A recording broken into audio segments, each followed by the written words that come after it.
Money! Arguably the most important social construct to ever exist. The thing that makes the world go round.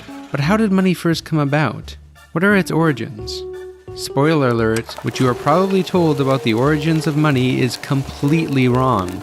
Watch until the end of this short video to see the actual truth. But first, what is money actually? Money is a social unit of measurement. If you go to a store and ask what something is worth, they won't tell you in terms of chickens, but rather the local currency that your region uses, such as dollars. People have used all sorts of money throughout history. Tally sticks, clay tokens, seashells, whale's teeth, gold coins, rocks, or digital blips on a screen. What we call money is a socially constructed accounting tool. In other words, it is not a commodity or a concrete thing at all. You can no more touch a dollar or a British pound than you can touch an hour or a cubic centimeter. Units of currency are merely abstract units of measurement, and such abstract systems of accounting emerged long before the use of any particular gold tokens of exchange. Money is used to measure debt. A dollar bill or a coin is effectively an IOU. In this respect, there is no fundamental difference between a silver coin, a dollar coin made of copper-nickel alloy designed to look vaguely like gold, a green piece of paper with a picture of George Washington on it, Hello? or a digital blip on some bank's computer. Technically, anybody can create money. The hard part is getting that money accepted. If I tried to buy groceries with Dogecoin, the local grocery store probably wouldn't accept it. In the vast majority of cases throughout history, the money that people use is the currency that is issued and backed by a state, or some sort of governing authority.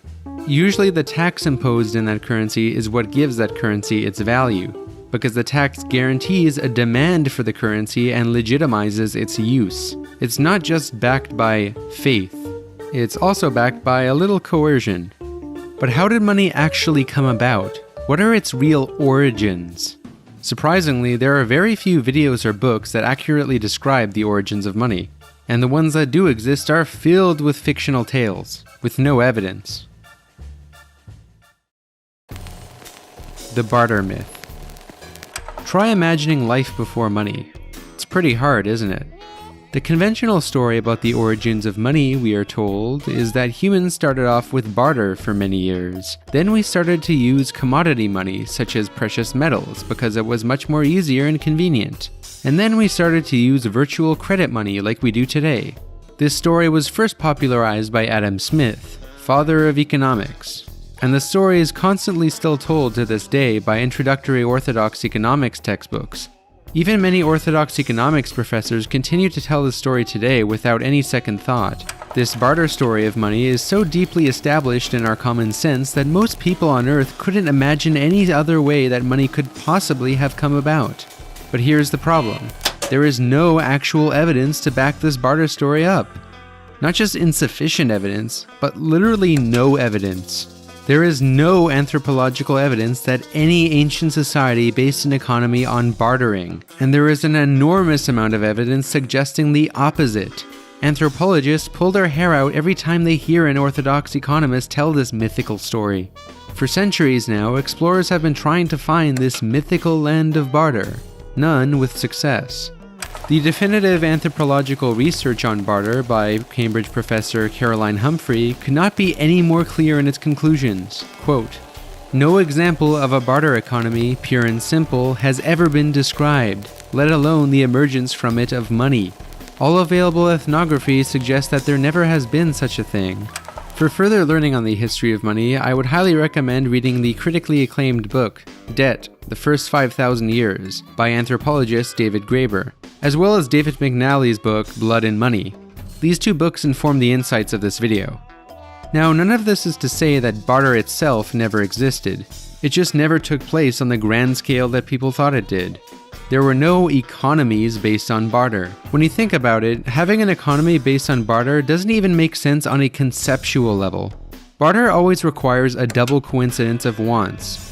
A barter transaction can only take place if both parties have something that the other party wants or needs and regards in a similar value. Imagine trying to do this for everything you needed. This double coincidence of wants is not easy to find, which is why barter becomes messy very quickly. Let's imagine a scenario where we have Bob the baker and Ben the butcher. What if Bob needs Ben's meat, but Ben doesn't need Bob's bread? Bob would have to try and find someone who did, trading until he eventually got some meat. This world of barter sounds quite inconvenient, doesn't it? Yeah, that's because it's completely made up. Adam Smith was the first to popularize this mythical story in his book The Wealth of Nations.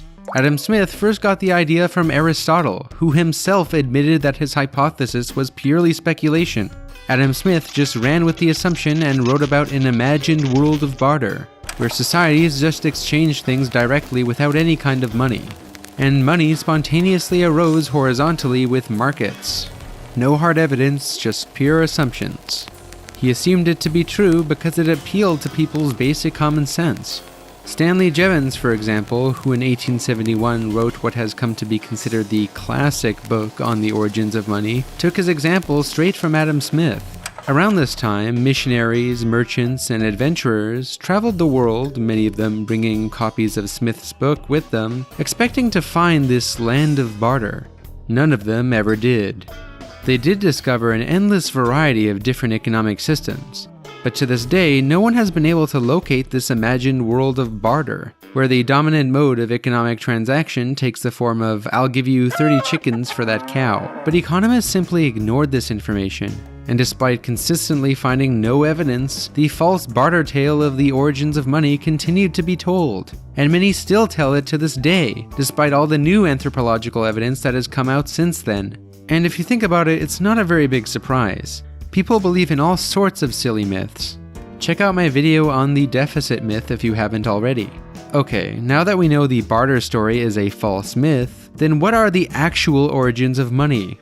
How come there isn't another compelling story about the origins of money that is widely known? The reason why anthropologists haven't been able to come up with a simple, compelling story for the origins of money is because there's no reason to believe that there could be one. Money was no more ever invented than music, mathematics, or writing.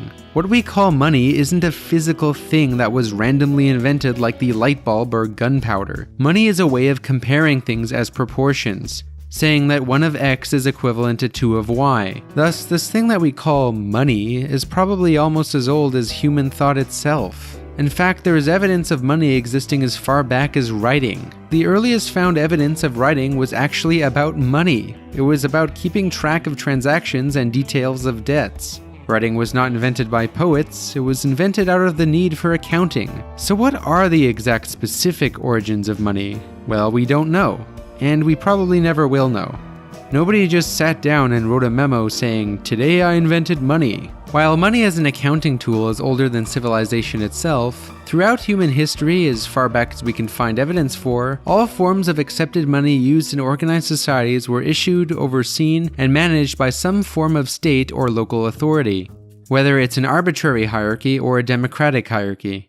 Thus, contrary to the false medalist theory of money that money is a commodity that horizontally arises out of a spontaneous barter exchange out of the need to form markets, in reality, money as we know it comes about through some form of state trying to manage economic activity and keep track of debts. What makes money valid is the state backing it and creating value for it via taxation. Another huge misconception is that we started out with commodity money, such as bullion, and later evolved into paper money, backed by nothing. After the fabled land of barter, the conventional story we hear is that we had metallic commodity money for most of history, then we had paper money backed by bullion, and then under Richard Nixon we suddenly went off the gold standard. Ever since then, we have been left with virtual fiat money not backed by any metals.